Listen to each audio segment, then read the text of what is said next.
Hello, my name is Maria Chapman Kennedy. I'm a former principal ballerina at Pacific Northwest Ballet. Welcome to this edition of PNB is Listening.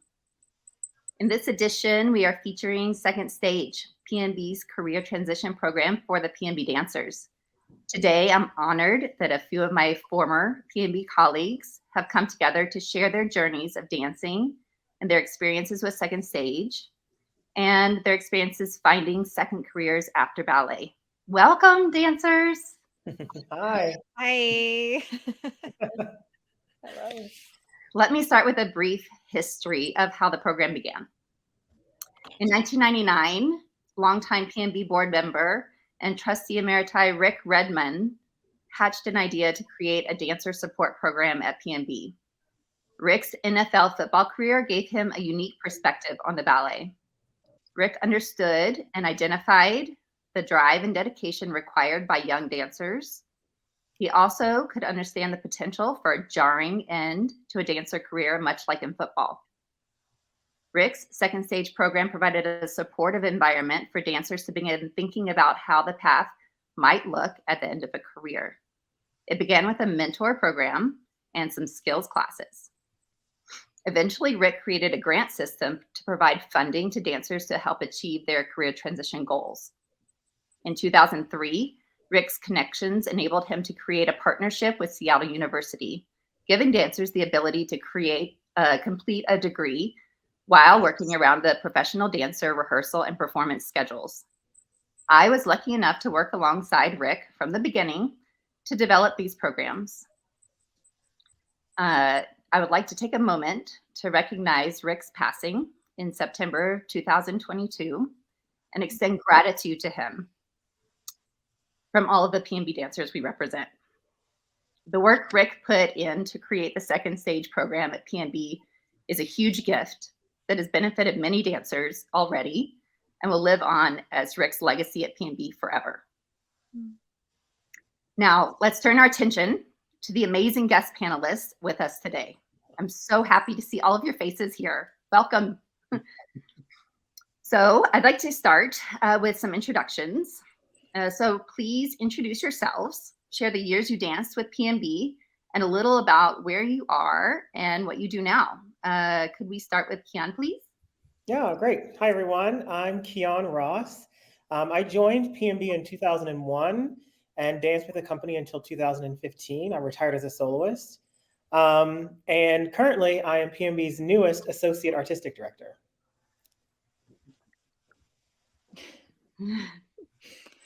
Wonderful. Alexandra, could you go next?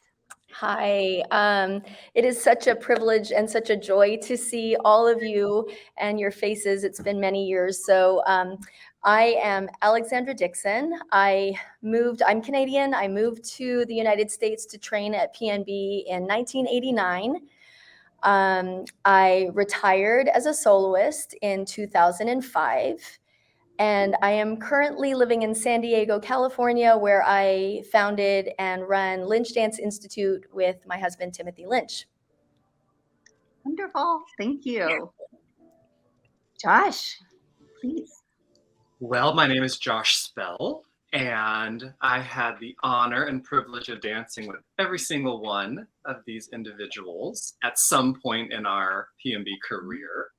I joined in 2001 with Kiyon, and I retired in 2011.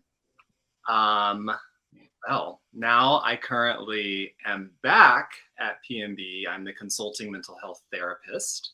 So I live in Seattle. I also have my own private practice, and then I do consulting work with other schools, other companies. I have the privilege to work with the Lynch Dance Institute as well.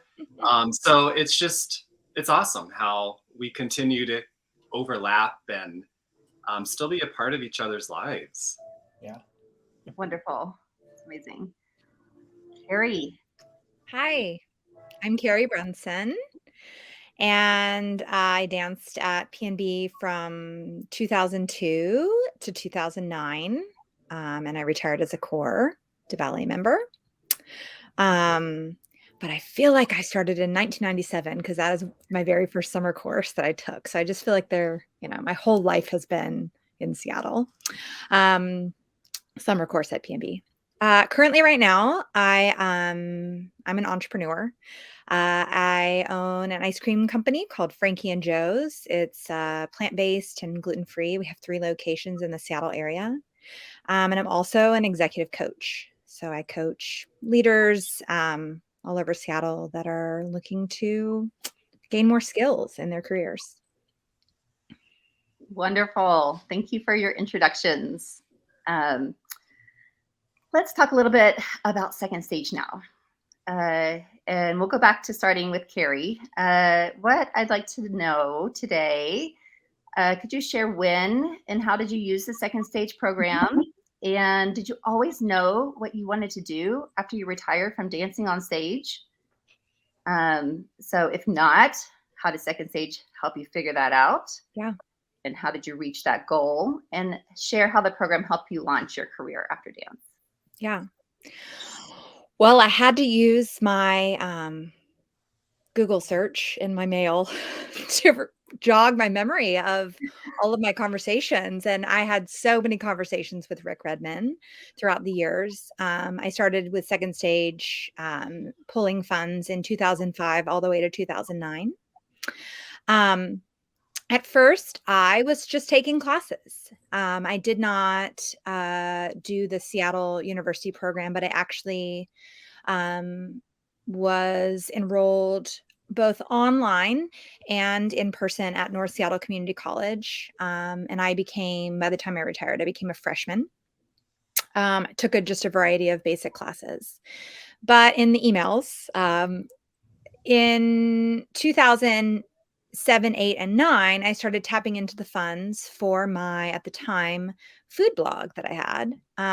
It was, as everybody knows in this room, like this huge passion. I'd be dancing all day and then I'd be like, this is what I'm making for dinner tonight, and like tell everybody and like go grocery shopping. And so I just had this love of food to fuel my body. And I just knew that this passion that I had was going to eventually turn into something else. I didn't really know exactly what it was going to be, but Rick and I had a lot of conversations via email that was like, I'm going to be a Food Network star and I need this camera from Second Stage so that I can get on video and become the next Rachel Ray. So, I just felt that he was so extremely supportive in these emails and just always so grateful to me to like not only just do school, but to work on this maybe non-traditional path. So I decided to retire in 2009. I would say suddenly. Most people felt that it was sudden. And I decided to pursue a food career. I worked for a restaurateur in Seattle named Ethan Stoll, who happens to be the son of the former founding artistic directors, Kent and Francia. And then from there, moved into then teaching cooking classes and starting a juice bar at the farmer's market, which turned into a cafe. There, I met my now business partner for Frankie and Joe's. It just has become this really beautiful ebb and flow of going basically from this interest in food, teaching myself how to cook, and then now moving into, I own a bunch of food businesses.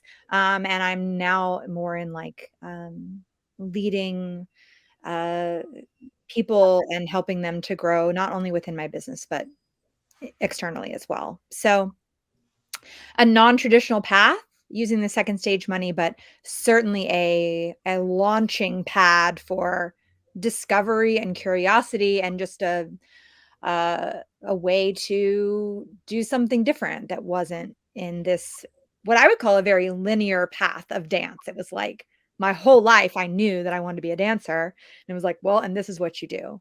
And when you retire from the ballet, it's not always so linear. So Wonderful. That's such a great story. And it's amazing how you were able to use Rick's really supportive mentoring through that too. That's a gift. Thank you. Yeah, thank you for sharing your story. Should we go to Josh now?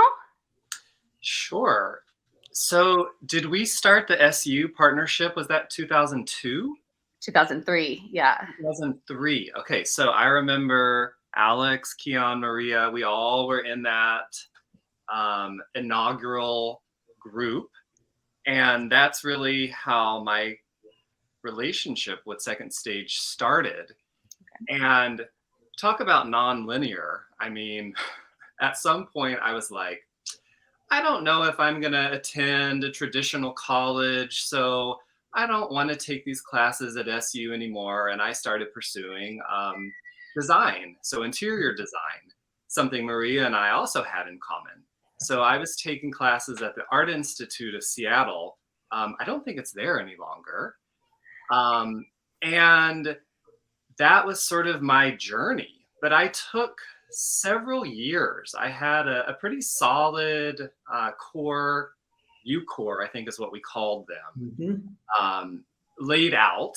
And then I remember kind of towards the end of my career, I was not taking the classes, and I was living with Kiyon at the time. And so I remember specifically Spanish, and you were taking that class, and I'm like, oh, thank goodness I don't need to take that.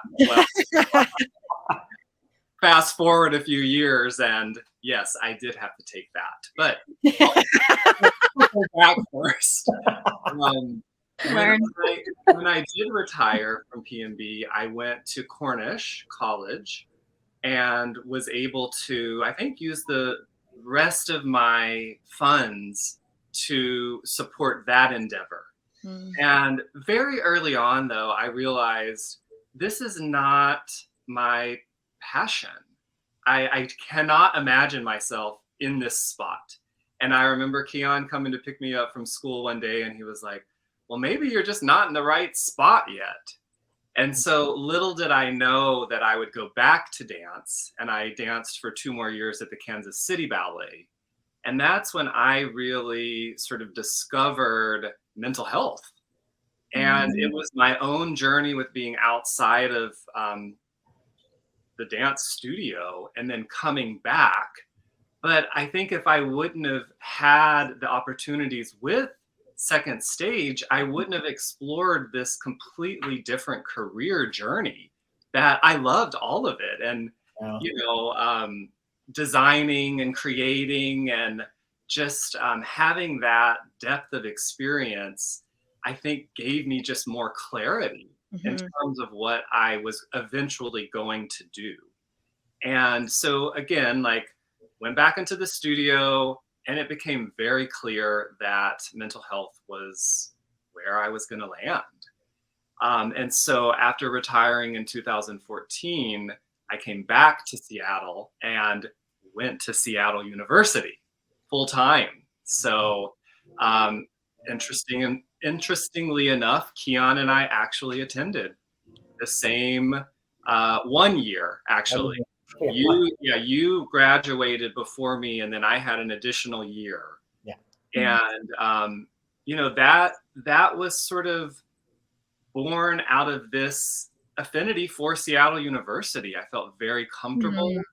I also felt very intimidated going back to school, and so thinking about going to University of Washington with this huge campus and all of these students was hard for me to imagine. And so I was so grateful to finish my undergrad at SU, which is where we had started all of this. And I remember working with like Laura Hauk, and she had worked with us from the very beginning. And one of my professors that I had for sociology when we were taking at PNB was my professor my very last quarter at SU. And so it was this really cool journey where, you know, I did not know what I was doing. So I want everyone listening to know you don't necessarily need to have it all lined up.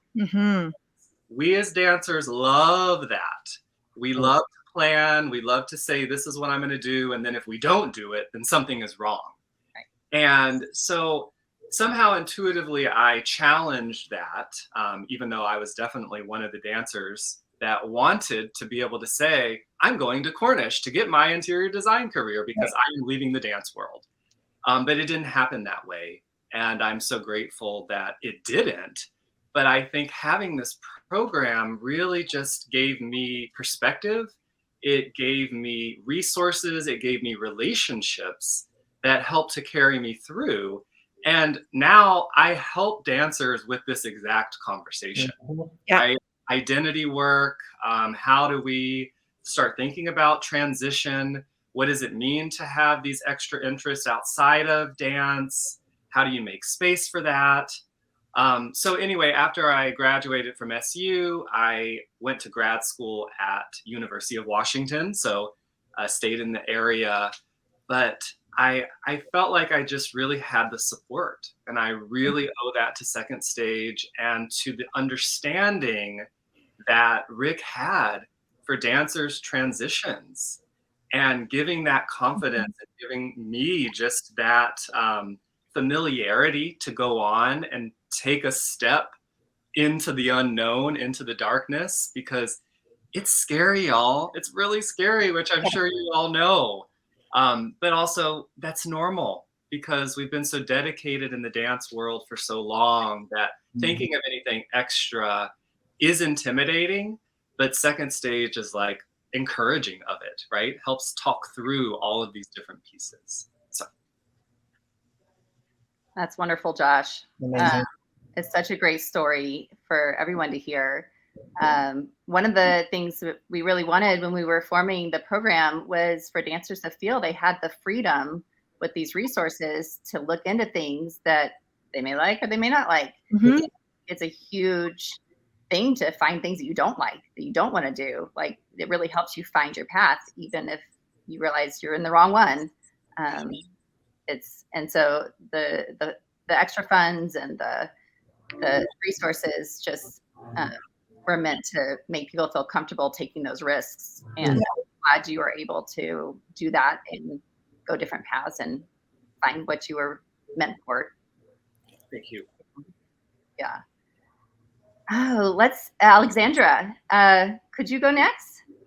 Sure. And I'm glad you mentioned freedom because that's in my notes. I think as a dancer, we've all said it, you've been on one pathway literally your entire lives. And then all of a sudden, whether it's injury or it's just you're coming to the realization that you would like to try something, segueing into something else. What do you do after you've had this incredibly satisfying?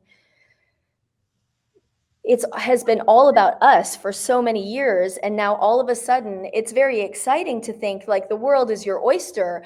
Terrifying, right? Like, what does that oyster even mean after you've been so focused on something your entire life? And I did feel a sense of freedom and immense gratitude actually for that program. As soon as you all started it, I was like, I am in. Let me donate my funds for that week. Like I always was really supportive of donating money. I'm sure we all were, because we see that one day we were going to need that resource, and to think that somebody had the foresight really to help, that little stepping stone to the next whatever, is incredibly generous for somebody to think. Like Rick, I mean, he was so focused and dedicated, and all of you know that.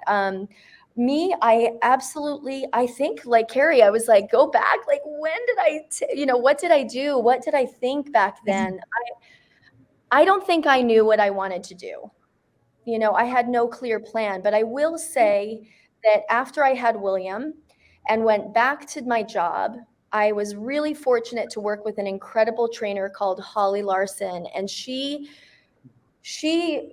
transformed me and my mindset moving back into my job. She got me back into a place that I was much stronger emotionally and physically than I ever had been.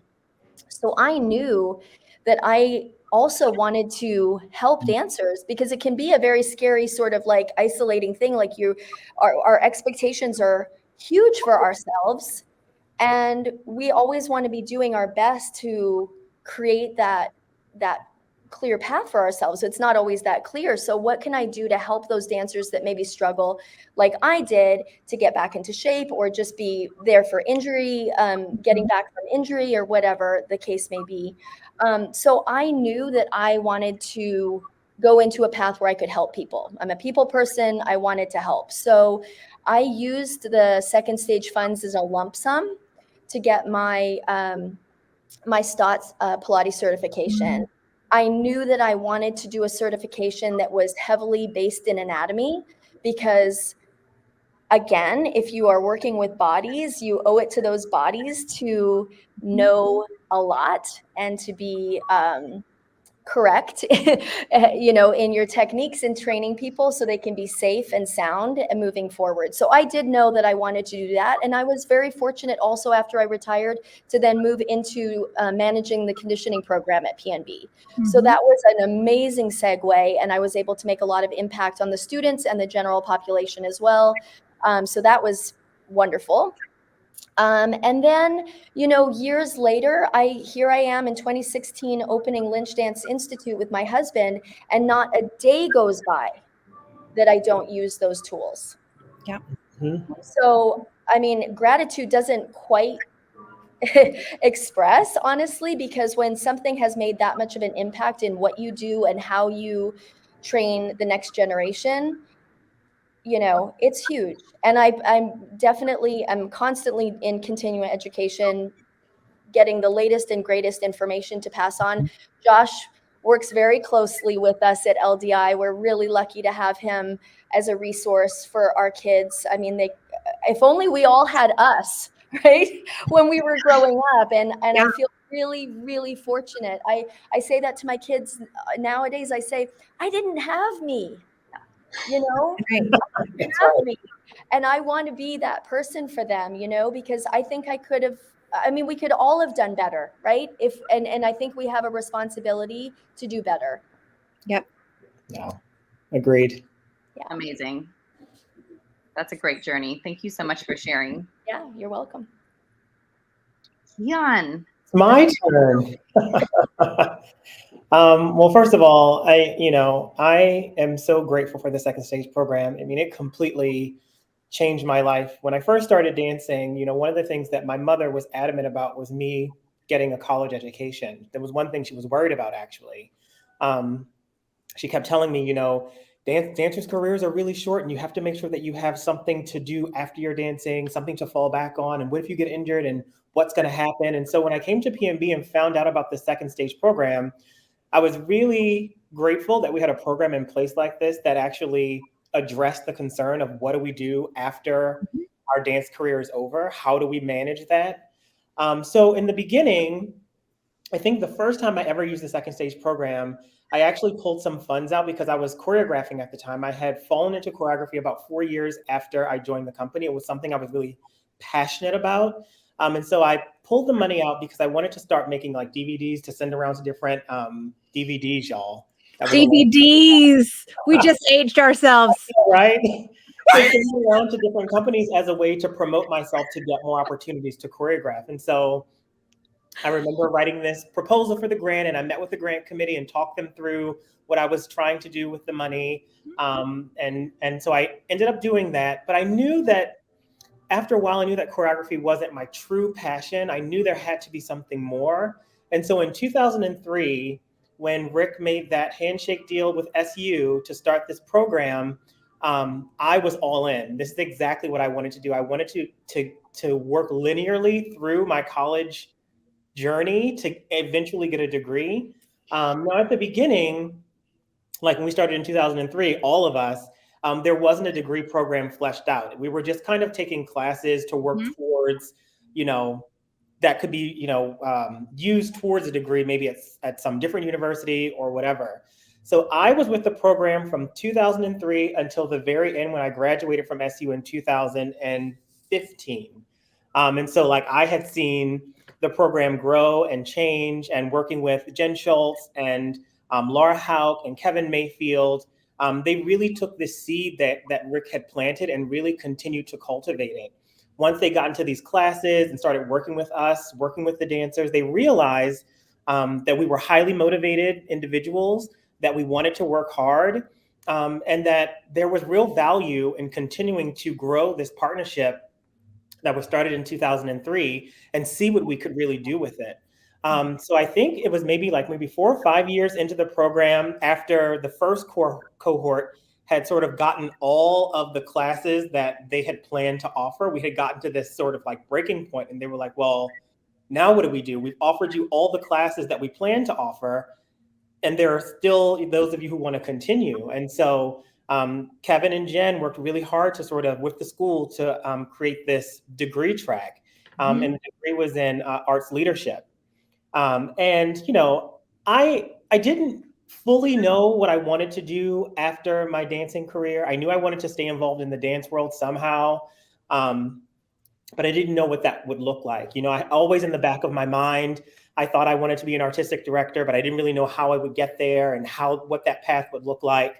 And so, you know, I thought maybe I wanted to be a rehearsal director, and maybe I wanted to stay in studio that way. And so, you know, I didn't know what I wanted to do. And so when they said this degree in arts leadership, I was like, well, maybe this is something I could just go into and see where it leads. And then after they started the degree program, and I started taking all of these sort of really business classes to learn how the back end of running a large organization worked, it was really intriguing to me. And I was like, this is exactly the information that I need to know if eventually I want to run an organization someday. So like I said, I did all of those classes, continued with the degree program all the way to the end in 2015 when I retired. And then so I had this degree, and I was like, okay, I've got this degree. Now what do I do with it, right? I mean, I think that most of us get to that point at the end of our career where you just kind of have to jump off the cliff and say, what are we going to do, right? So I hadn't really fully figured it out how I would use this degree to my benefit. But when I did retire, I actually ended up joining the faculty of the PNB school. And I taught for about 3 or 4 years. I love teaching. I love being in the studio. And that time really solidified for me the fact that like my passion really lies in being in the studio. But I knew that teaching sort of wasn't the end all for me. I knew there was more that I could continue to do, more ways that I could support the art. And then the operations director job came open here at PNB. And I thought, wow, this is the perfect opportunity for me to use my love of ballet and also all of these skills that I have from getting my degree at SU in arts leadership, right? This is the perfect culmination of all of those things. So I applied for the job, and I know 100% I would not have gotten the job if it wouldn't have been for my educational background. Like a lot of the other candidates who were very well qualified, all had college degrees, all had education and experience in arts management and leadership. And without having those skills and without having that degree, I wouldn't have been competitive enough to take on that job. So I ended up getting hired and taking the job. I was the operations director at PNB for about 3 years during COVID. So all of my crisis management skills really came into play, really learning how to usher an organization through really a difficult period. I mean, COVID really affected all of us. So I did that for about 3 years. And I still kind of felt like, okay, now I'm on the back end, and this is also not exactly where I want to be all the time. I want to get back into the studio. How can I do that? And so after many conversations with Peter and Ellen, they decided to create a new position here at PNB, this associate artistic director position for me, where I could both use the skills that I learned as the operations director and also get back to my passion, which is being in the studio, working with the dancers, and having that as part of my life experience. So now that's what I'm doing. And, you know, so far so good. I like what I'm doing. I feel like I'm on the trajectory that I see myself on. I'm doing the things that I really want to do at the place where I really want to be. But none of this would have been possible without Rick and without him making that initial contact with SU and really starting that degree program that really helped shape for me what I was going to do after my career. You know, it was invaluable. And like Alex said, you know, grateful is not quite enough to say how I feel about Rick and what this program has done for my life. It really changed my life and really allowed me to pursue another dream on the other side of my dance career. And I mean, I think that many dancers think, you know, I'll never find anything that I'm as passionate about. I'll never find anything that's as good as dancing. And even though you may not, I think there are things out there that will end up being a close second to what your performing career was. And so I just encourage people to, if college is something that you're interested in, if an education is something that you're interested in after your career, it's never too late.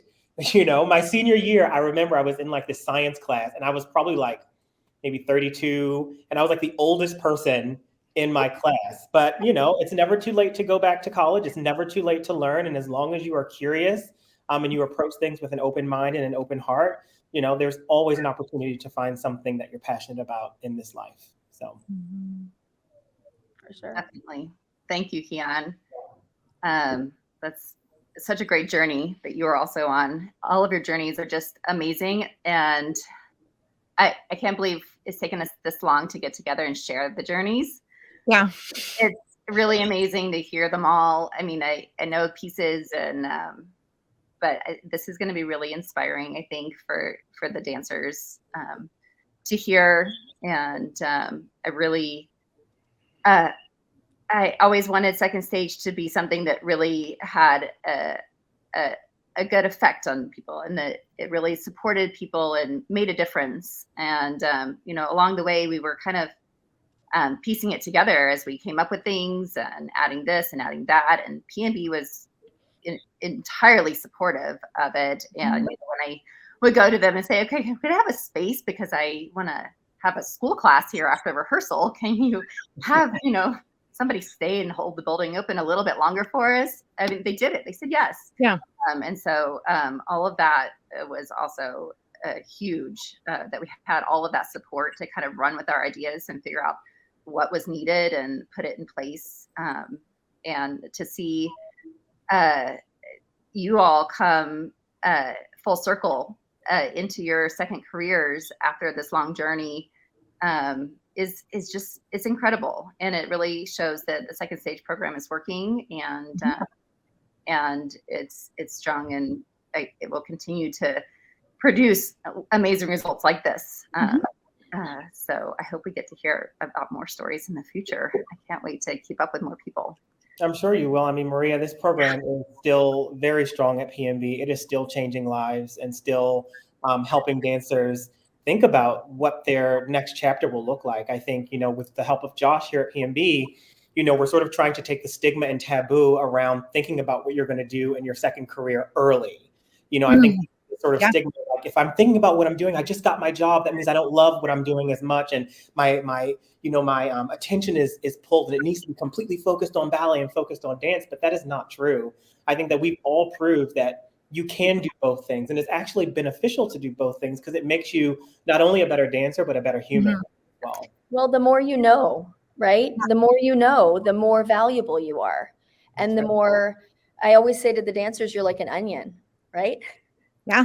Like how many layers? We want so many layers. Nobody wants to be one-sided, right? So I love that, Kiyon, to think that just because you want to educate yourself is not a negative thing. My God, we should be celebrating those dancers that want to open their brain to a possibility of not knowing it all, right?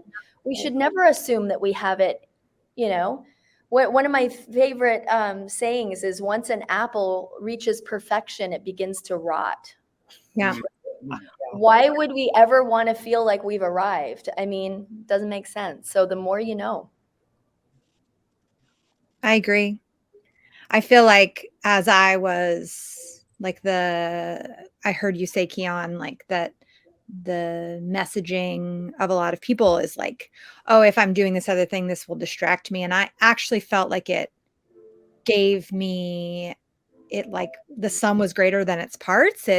My passion for food and my excitement for that made me almost like just as passionate in my career. And it was like, oh, like this is how you can put attention to something in a different way. And then you're taking like the skills you learn over here and applying them, and vice versa. So it's like every single day in my life, I'm using skills from my dance career. And I actually look back on the early days of my dance career, wishing I had been more curious, wishing I had more to pull from to gain, a better to tap in better emotionally, or to be more efficient with my body, or whatever it is. So yeah, I agree with all of you in this like curiosity and the risk taking and how important that is to like build confidence to do the next thing. And it does not pull away. It just, it's abundance. It's not detraction. So. Yeah, I think it definitely takes the stakes down a bit, because in dance we can get so into this urgency mindset, Sure. right? Where, we have to be so focused on the, task in front of us, which of course that's being present is a very important thing.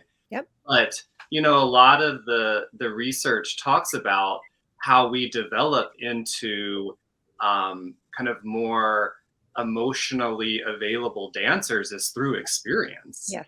And if we don't take those risks, then we don't have the ability to have the experiences. And so I teach seminars based on identity. And a Mhm. huge part of it is, like, what are your values? Yes. And, I think values are really important. And this value, like what Kiyon was saying with education and with, you're talking about curiosity and freedom, Alex, it's like, those are the things that we can sort of tap into now and start exploring. And it only bolsters who you are as a dancer in the end. 1,000%. There's so much sort of deconstructing and challenging some of just the way that many of us were brought up, where you have to be focused and you have to be in this very specific way, which of course that's just how people were raised and that's what was passed along. But I love that all of us are sort of passing along this different mentality. And I think that if I did not have second stage, that I wouldn't understand it in the same way. And I would not be able to share my experience in the same way. And, second stage really saved me when I had my hip surgery when I was 25 Mhm. years old, because that's when I started thinking about some of the finality of dance as I thought I knew it. Now I'm just like, yeah, I don't feel much different than I did when I started in 2001, or, like, I still feel like a dancer. Obviously, I don't have to stand in fifth position, thank goodness. I But tried the other day and it was I know, but it it's was just, not good. it enriches, it deepens, it strengthens to think about just the possibility and what's available. Yeah, I love what you said about identity, Josh, because I personally, after my dance career, struggled a lot with my identity because it was so wrapped up in being a ballet dancer. And if I wasn't that, then what was I? But those experiences, especially my senior year and taking all of my classes on campus and being in classrooms with people who weren't dancers and young people and older people, and it just made me realize that, like, I am more than just a dancer. I have more to offer the world than just my talent on the stage. There's so much more. And I think that most dancers can benefit from hearing that you are more than just what you do. And I think, like we've been talking about, being curious and exploring those different parts of yourselves earlier in your careers versus waiting until you have a career-ending injury or you're at the very end of your career to explore those pieces is going to help you mentally get over leaving something that was so beautiful in your life and something you were so passionate about. It feels like when you stop dancing, you do lose a little bit of yourself, but there's also so much to be gained as well if your mind is open to that, and if you're in a place to say, hey, what else am I? What else could I do? How else could I contribute to society? Yeah. So, I mean, What you're describing, Kiyon, I love, which is that it's like the who of us versus the what. The what is the dance, but the who, like, I see Josh and Kiyon more often than I see Maria and Alex, but Sheena Alex. But my guess is that who we are and who we showed up as dancers is exactly right now with, some movement, but we are our true selves in how we show up to work, no matter what that work is. Yes. Being a dancer is just the what, but the who remains no matter what you do in life. And that is really important to ground and dig into, and to know that, like I'm sure Josh has said in his identity classes, like, that's what we're like trying to discover. And that is what success and satisfaction comes from, not necessarily the career itself. that's right. Yeah. I love that. 1,000%. It doesn't define who we are. That's one little segment, right, of who we are. I love what you just said, because I wish that all dancers would know that their worth does not lie in Yeah. somebody's opinion of them. Mm. You know, I think that is huge. And I think it's very easy for dancers to fall into this, you know, wanting to be all for everybody. But who are you? I think we do lose that. And when Kiyon, you said you do lose a little bit of yourself because that's been your identity. And I did go through the same thing. Who am I now? You know, I'm no longer the soloist at PNB. What am I? I didn't realize that I had so much more in my back pocket.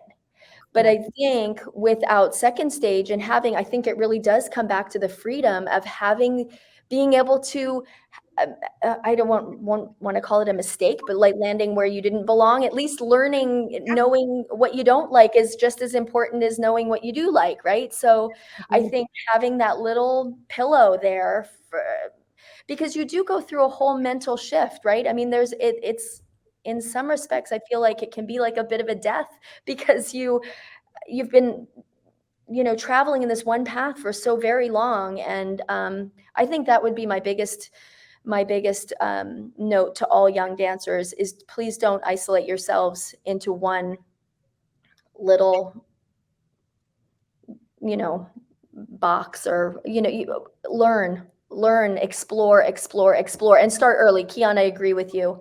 Don't wait till the last moment, because you don't know when that's going to be in the first place. So being prepared and just opening your mind, and like Kari, you know, just being able to draw from that experience makes us so much richer. And we maybe don't understand that as young dancers, but maybe it's getting better. I don't know. I hope so.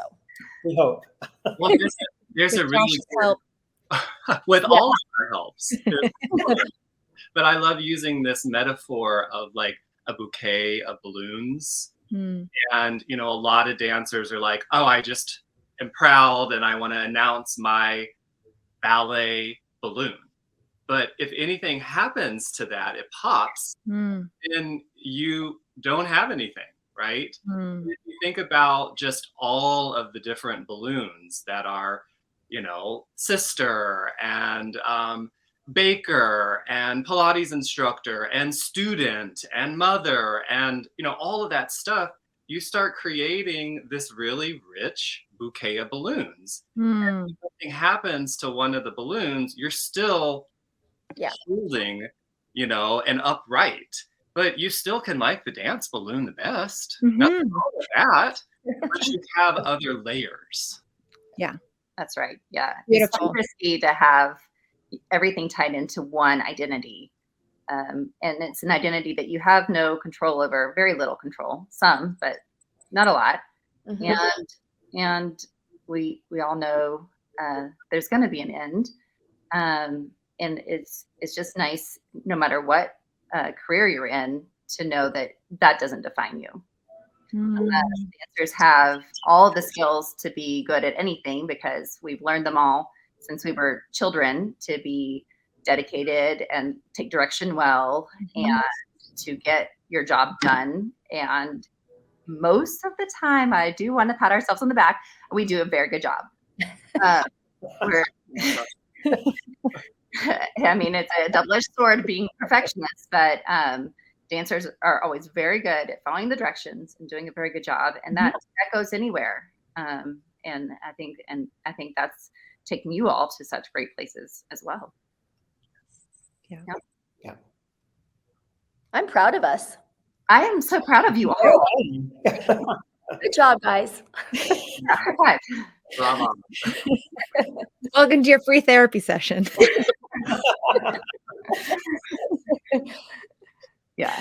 Hopefully everyone else watching this gets a lot of good inspiration. I think they will. I don't want to take up too much of your time. If there's any last thoughts, let me know. Well, Maria, I just want to thank you as well, because you were instrumental in making the program what it was. Your work with Rick and all of the extra time and effort and hours you put in to get this program launched and off the ground the way you did, on top of having a dance career, is really admirable. And I don't think that any of us can thank you enough for having the, the forethought and the energy to make this program what it is. So just thank you for all of your effort, Maria. Yes, thank you. Thank you. Yes, you are the conduit for so much of this Yes. conversation.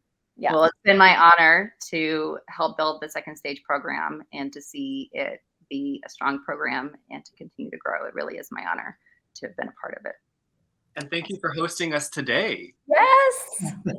All for taking time out of your busy schedules to do this. It was a pleasure for me, an honor and a pleasure. Yeah. Same. Yes. Same. Great to see all these faces. I know. Agreed. Love you all always. Yes, love you all. All right, should we end? Yes. All right. All right. Thank Thank you you. for sharing your stories. Thank you for participating today. This concludes our edition of PNB is Listening. Thank you to all the viewers out there watching this. And for more information on Second Stage and PNB, you can go to pnb.org.